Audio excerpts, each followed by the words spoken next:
अस्सलाम वालेकुम friends, welcome to our channel study law with AJK girls. Video शुरू करने से पहले हमेशा की तरह आप सबसे ये रिक्वेस्ट करूंगी कि हमारे इस चैनल को सब्सक्राइब करें, लाइक करें और अपने फ्रेंड्स के साथ शेयर करें। आज का जो हमारा टॉपिक है इस्लामिक पर्सनल लॉ का, ये एक टॉपिक है जो है मैरिज के रिलेटेड। मैरिज क्या है? It's a civil contract. Marriage एक सिविल कॉन्ट्रैक्ट है। It's a method to legalise sexual intercourse of man and women, यानी कि मर्द और औरत के जो जिनसी ताल्लुकात हैं, जो उनका सेक्सुअल इंटरकोर्स है, उनको लीगलाइज करने का एक तरीका है marriage. To legitimise the children, यानी कि बच्चों की पैदाइश जो है अकॉर्डिंग टू लॉ होगी। बच्चों की पैदाइश जायज़ करने के लिए मैरिज एक जो है मैरिज क्यों की जाती है, ताकि जो मर्द औरत का जो आपस में जिनसी ताल्लुकात हैं उनको लीगलाइज करने के लिए, बच्चों की पैदाइश लीगलाइज करने के लिए। और ये क्या है? Marriage it's a religious obligation. सबसे बड़ी बात मैरिज क्या चीज़ है कि ये हमारा एक मजहबी फरीज़ा है। अगर हम चलें इसके लिटरल मीनिंग की तरफ, तो इसका लिटरल मीनिंग है वेड लॉक। लॉक का मतलब होता है लॉक हो जाना किसी चीज़ का, और वेड लॉक मतलब स्टेट ऑफ बीइंग मैरिड, यानी कि ऐसा रिलेशन जो अगर कोई भी मजबूरी ना हो तो उसको नहीं तोड़ा जा सकता, यानी कि ये लॉक हो जाता है। अब हम इसकी डेफिनेशन की तरफ चलते हैं। डेफिनेशन ऑन पर हदाया, इसकी क्या डेफिनेशन है मैरिज की? वो ये कहते हैं कि it's defined to be a contract which has for its objects the procreation and legalising the children, यानी कि इसकी डेफिनेशन इस तरह की जाती है कि ये एक ऐसा कॉन्ट्रैक्ट है जिसका मकसद क्या है? प्रोक्रिएशन इसका मकसद है, and legalising the children. Procreation का मतलब होता है कि प्रोसेस ऑफ प्रोड्यूसिंग बेबीज़, यानी कि बच्चे पैदा करना और उनकी जो है पैदाइश को जो है जायज़ करना, लीगलाइज करना, ये मैरिज की डेफिनेशन है और मैरिज के मकसद में से ये आता है। अब आते हैं इम्पोर्टेंस ऑफ मैरिज की तरफ कि शादी की क्या अहमियत है। तो इसके बारे में हमारे प्यारे नबी हज़रत मोहम्मद सल्लल्लाहु अलैहि वसल्लम का फरमान है, If a person is in position to maintain his wife and pay dower, he must himself married, यानी कि एक बंदा इस पोजीशन में है कि वो अपनी वाइफ को मेंटेन कर सकता है, यानी उसके अखराजात पूरे कर सकता है, हक में अदा कर सकता है, तो उसको ज़रूर शादी करनी चाहिए। अब आते हैं असेंशियल्स ऑफ वैलिड मैरिज की तरफ, यानी एक मैरिज को वैलिड मैरिज बनाने के लिए क्या चीज़ें ज़रूरी हैं, यानी कि एक मैरिज में कौन कौन सी चीज़ें होनी चाहिए जो उसको वैलिड मैरिज बनाएंगी। तो सबसे पहले आते हैं लीगल कैपेसिटी, यानी लीगल कैपेसिटी मतलब कि a person of sound mind, यानी कि वो बंदा जो है अक्ल होना चाहिए, उसका माइंड जो है साउंड माइंड का होना चाहिए। पहली बात लीगल कैपेसिटी होनी चाहिए। दूसरा जो इसका एसेंशियल है वो ये कहता है कि attain the age of puberty, यानी कि बालग होना चाहिए। यहाँ पर दो तरह के कन्फ्लिक्ट्स आ जाते हैं इसमें attain the age of puberty के बारे में।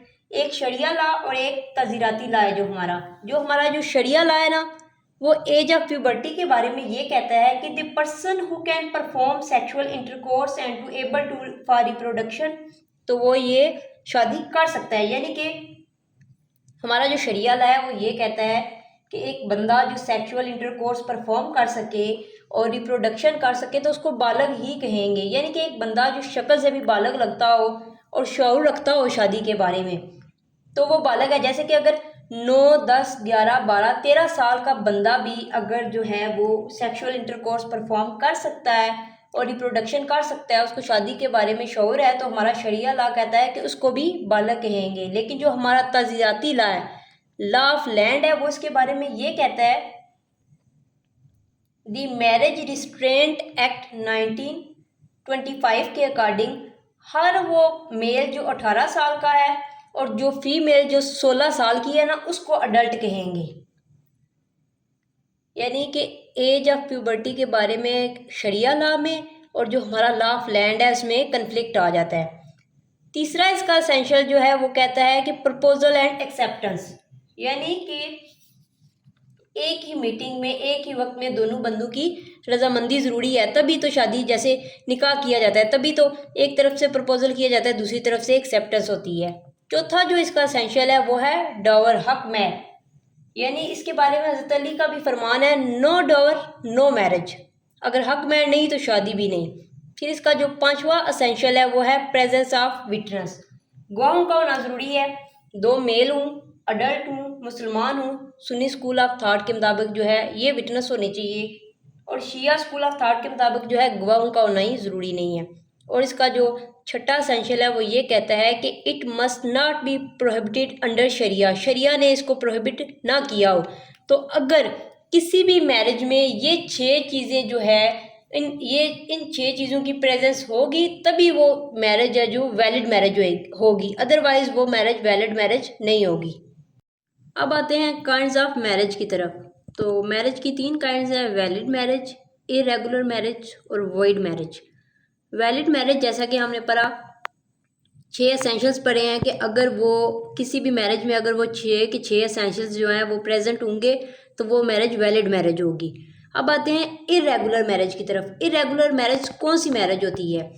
Irregular marriage, when a marriage is affected through external factors, then that is called irregular marriage। यानी कि ऐसी शादी जो स्टार्टिंग से वैलिड होती है लेकिन कुछ एक्सटर्नल फैक्टर्स उसे इरेगुलर कर देते हैं। अगर उन एक्सटर्नल फैक्टर्स को जो है रिमूव कर दिया जाए तो वो इरेगुलर जो मैरिज है ना वापस जो है वैलिड में कन्वर्ट हो जाती है। चलें देखते हैं कि एक मैरिज इरेगुलर मैरिज कैसे होती है। अगर ये 6 चीज़ें एक मैरिज में, अगर ये 5-6 चीज़ें जो है एक मैरिज में जो है प्रेजेंट होती हैं तो वो मैरिज इरेगुलर मैरिज होगी। पहली चीज़ कौन सी है? अगर किसी मैरिज में अनलॉफुल कंजंक्शन जो है वो प्रेजेंट होता है तो वो वाली मैरिज क्या होगी? इरेगुलर मैरिज होगी। अनलॉफुल कंजंक्शन क्या होता है? इसका मतलब ये होता है कि 2 सेम रिलेशंस केप्ट इन निकाह एट सेम टाइम्स। यानी मिसाल के तौर पर एक शख्स ने एक लड़की से शादी की, ये तो रेगुलर शादी है, ठीक है, लेकिन एट द सेम टाइम वो अपनी वाइफ की जो सिस्टर है, अपनी वाइफ की जो बहन है, उससे शादी कर लेता है, तो ये इरेगुलर शादी है। अगर वो दोनों में से किसी एक को डाइवोर्स दे दे तो वो शादी जो है दोबारा जो है वैलिड शादी में कन्वर्ट हो जाएगी, ठीक है। यानी कि एक शादी स्टार्टिंग से तो वो रेगुलर होती है, वैलिड होती है, लेकिन कुछ एक्सटर्नल फैक्टर्स उसे इरेगुलर कर देते हैं। अब इसमें एक्सटर्नल फैक्टर्स कौन से थे कि एक लड़के ने एक लड़की से शादी की, ये रेगुलर मैरिज है, फिर एट द सेम टाइम उसने अपनी वाइफ की सिस्टर से भी शादी कर ली, ये एक्सटर्नल फैक्टर्स हो गए ना। इन एक्सटर्नल फैक्टर्स ने इस शादी को इरेगुलर कर दिया। अब दूसरी जो कंडीशन है, जो दूसरी है, वो है पॉलीगैमी। पॉलीगैमी क्या होता है? पॉली का मतलब होता है एक से ज़्यादा और गैमी का मतलब होता है शादी। हमारा मज़हब यानी इजाज़त देता है कि एक टाइम में एक बंदा 4 शादियां कर सकता है। जो इसने 5वीं शादी की तो ये तो इरेगुलर शादी होगी ना, लेकिन अगर वो 5 में से किसी एक को डाइवोर्स दे देता है तो वो वापस वैलिड मैरिज में कन्वर्ट हो जाएगी। तीसरी जो चीज़ है वो है अब्सेंस ऑफ विटनेसेस। एक शादी में हमने वैलिड मैरिज के एसेंशियल्स में भी पढ़ा है कि गवाहों का होना ज़रूरी है। अगर विटनेस नहीं होंगे, गवाह नहीं होंगे, तो वो मैरिज क्या हो जाएगी? इरेगुलर मैरिज हो जाएगी। यानी कि इन केस अगर एक ही मेल है, यानी कि गवाहों की अगर बात की जाए तो हमने बताया कि 2 मेल गवाहों का होना ज़रूरी है। अगर इन केस एक ही मेल है, ऐसी सूरत में 2 फीमेल और 1 मेल का होना ज़रूरी है। अगर विटनेस नहीं होंगे तो शादी इरेगुलर हो जाएगी। जो ही बाद में, लेकिन ये है कि जो ही बाद में गवाहों को कायल किया जाएगा तो उनको कॉन्ट्रैक्ट में शामिल कर लिया जाएगा, दर्ज कर दिया जाएगा, तो वो शादी वापस वैलिड में कन्वर्ट हो जाएगी। अब चौथी चीज़ है वो कहते हैं कि मैरिज ड्यूरिंग इद्दत। इद्दत के दौरान जो शादी की जाती है वो क्या है? वो शादी इरेगुलर शादी है। 5वीं चीज़ है वो कहती है कि डिफरेंस ऑफ रिलीजन, यानी कि मज़हब का जो डिफरेंस है। एक मुसलमान मर्द है ना, जो वो अहले किताब में से किसी से भी निकाह कर सकता है। जो ही वो गैर मुस्लिम से करेगा ना तो वो जो शादी है वो क्या हो जाएगी? इरेगुलर हो जाएगी। लेकिन जो ही वो गैर मुस्लिम जो है दायरा इस्लाम में दाखिल होगी तो वो जो इरेगुलर शादी है वो दोबारा रेगुलर में, वैलिड में कन्वर्ट हो जाएगी।